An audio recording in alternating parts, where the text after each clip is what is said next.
All right, so game two, it was not the prettiest again, but I am proud of the girls for cleaning up the turnovers. The first quarter was not great at all. I did feel like that we defended pretty well the whole night. We did get beat one-on-one, some off the bounce that I didn't like, but when you're holding people in the 30s and 40s, I think it's a pretty good defensive night. We've just got to get our offense going a little bit better. We got to play at a better pace and get more early paint touches and people just sharing the basketball a little bit better. But overall, I mean, I think, we stretched it in the second half the way we needed to. And I thought that Sarah had a really good game, and she needed to be able to have some success because we definitely need a post presence. So overall, I mean, we're not going to complain about being 2-0 for sure. And we'll continue to battle and work and just get better every day. Jasmine, how's it like having a good player like Sarah in the post? How does that open up your game and your teammates' game on offense? It's wonderful. I mean, just like Coach said, we have a post presence, and Sarah does a really great job of being that presence in the post. Honestly, all of our post players that we have this year, and it helps us guards, open up the lanes for us, but also open up open shots around the perimeter. When you have a dominant post, eventually the defense has to help. They have to do something to stop the inside presence, and once they do that, then us guards will just relax and knock down the open shot.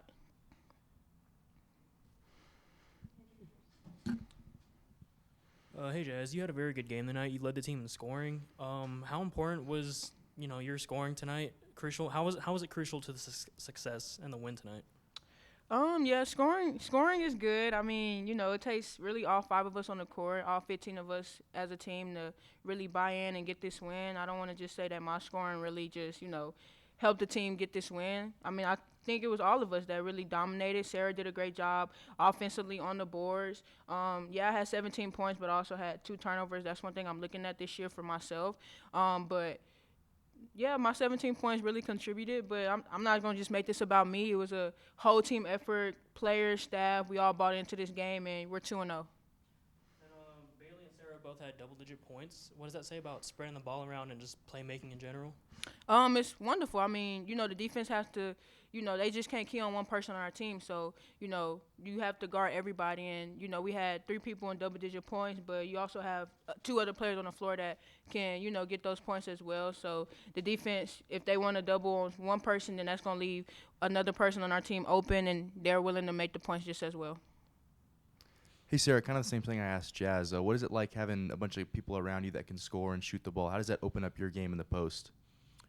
I feel more confident because if I had the ball, I can't make a play. I know my teammate can. I just have to pass the ball out and we can do something else. So I'm happy to have them on my team.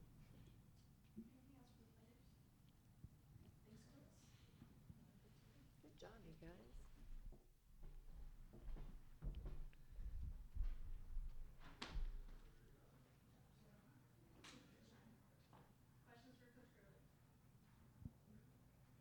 Hey, Coach, I want to start about talking out of the half. Houston went on a run to cut it to 1, and then you called a timeout. Right after that timeout, you guys went on an 11-0 run. What was said in that timeout to give you guys that spark? It's classified. No.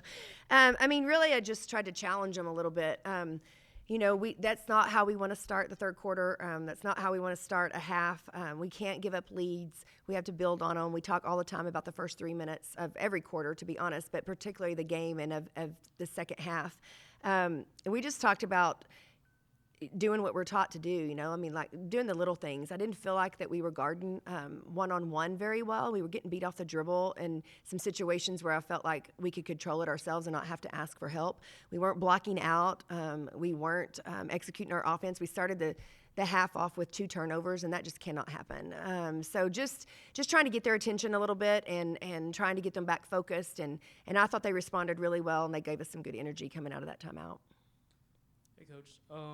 Bailey, Sarah, and Jasmine all seemed very confident tonight in their shot selection. What have you noticed about their growth and their confidence? Well, Bailey and Jasmine have logged a lot of hours, a lot of minutes for us, right, on the court from last year. And so I think that they're just playing more like upperclassmen, and they're understanding good shot selection. I thought there was a couple early in the game that both of them did not make good decisions with, but the longer the game went, the better their decision making became. We're just needing them to be able to gel the rest of the team together as well. I think that, we've got a lot of new kids that can really contribute to what we're doing, and we just haven't gotten in that flow yet. But I think you can see some glimpses of what it's going to look like when everybody's coming together. And then the rebound battle this game, it seemed there was a pretty wide margin. Houston Christian was leading for a good while, and then just closing out the game, you guys actually, tightened the gap a little. But you guys did lose the rebound battle 35-33. Is there anything that you guys can improve on? And what is, obviously you won the game and you scored more points, but rebounding matters. For sure. What does it mean to you? No, rebounding's got to be a huge key for us, and we can't give up 12 offensive rebounds. That's probably what I'm more disappointed in than anything, is that we have got to put bodies on people and keep them off the glass. I will say that when you turn people over 28 times, which I'm super proud of that stat, that's 28 less rebounds you have, right, to try to go get. But the 12 that they got offensively, we've got to definitely cut that down. So they've got to learn how to put a body on somebody.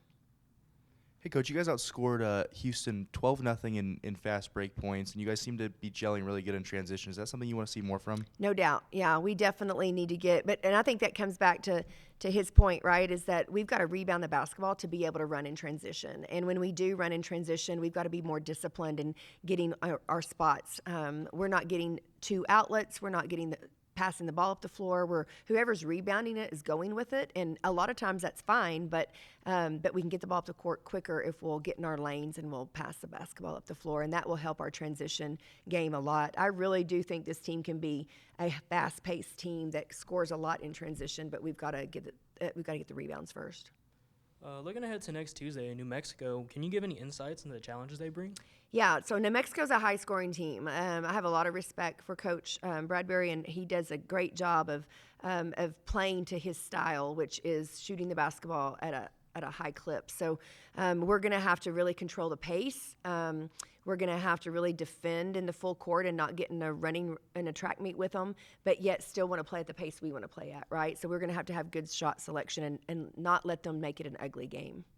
So what parts of the game did you see from tonight that you can improve on and then bring into next Tuesday to hopefully pull out a win? Yeah, our starts have to be better. I think that our rhythm has to improve, and that rhythm starts with the pace that we play at. Obviously, we have to rebound the basketball, but we've just got to start better. We had 10 turnovers, I think, in the first half for sure, but I'm pretty sure we had 6 in the first quarter, and we just can't have half of our turnovers in the first quarter to get off to a good start, because nobody has any confidence, right, whenever that happens if you're not playing well. So we got to start better. Really trying to execute early and get the high-quality shots that we want while we're trying to figure out how they're defending us so we can make good reads. I mean, Coach, you guys are 2-0. How does it feel? What's the mindset heading into next week? Yeah, well, we don't want to complain about being 2-0. That's for sure. It doesn't matter what it looks like. You're 2-0, and there's a lot of people that aren't right now. So that gives us a lot of momentum going into next week. It obviously, I really like the mindset of these kids, that they're not happy with just winning. They want to play well. They want to win at a high level, and they were going to have 2 really tough opponents next week that we're going to have to show up and prepare really well for and fight through some adversity to be able to get those W's. Hey, Coach, you guys had 10 turnovers in the first half. You cut them down in the second half to only 4. Is that going to be an emphasis going into next game? 100%. It has to be. If New Mexico turns us over, they will be shooting layups. So we've got to take care of the basketball, and that's just going to be the name of the game moving forward. I mean, we have to value the basketball and get our money's worth for every possession. All right. Thank you, guys.